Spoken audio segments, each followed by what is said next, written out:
নমস্কার, আশা করি সবাই ভালো আছেন। আমাদের চ্যানেলটি যারা দেখছেন, পছন্দ করছেন এবং সাবস্ক্রাইব করছেন তাদের অসংখ্য ধন্যবাদ। আপনাদের সাপোর্ট আমাদের অনেক দূরে এগিয়ে নিয়ে যাবে। আজকে আমরা একটা খারাপ খবর এট দ্য সেম টাইম ভালো খবর দুটোই নিয়ে এসেছি।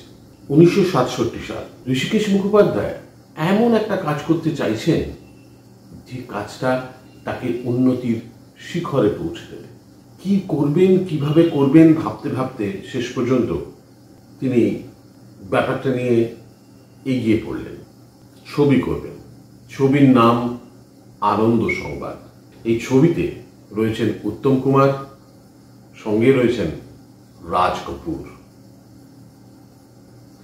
প্রডিউসার ছিলেন প্রিয়া সিনেমা হলের মালিক প্রিয়া ফিল্মস।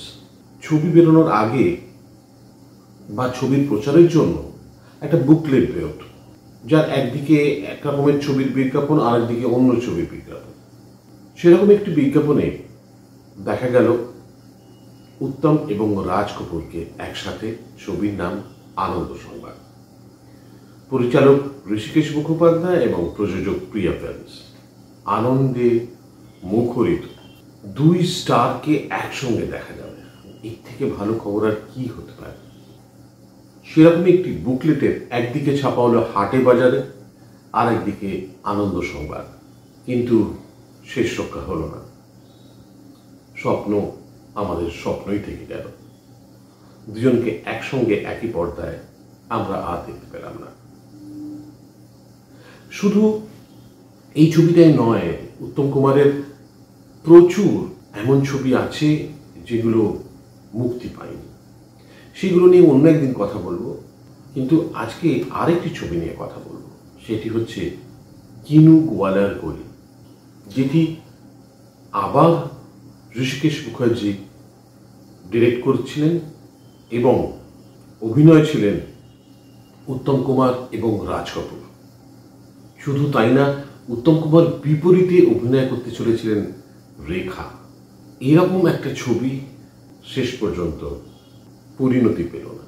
আমাদের জানা না জানা অনেক ঘটনা এভাবে ঘটেছে যেগুলো ভারতীয় সিনেমা ইতিহাসকে বদলে রাখতে পারে, কিন্তু সেগুলো মুক্তি পায়নি কখনো কোনোদিন, যার ফলে আমাদের ইতিহাসটা অন্যভাবে লেখা হয়েছে। খুব দুঃখজনকভাবে এই ছবিটাও শেষ পর্যন্ত শেষ পরিণতি পায়নি। ঋষিকেশ মুখার্জির দুটো ছবি, উত্তম এবং রাজ কপুরকে নিয়ে, একটি আনন্দ সংবাদ, একটি কিনু গোয়ালার গলি, যেখানে উত্তম কুমারের বিপরীতে কাজ করতে চলেছিলেন রেখা,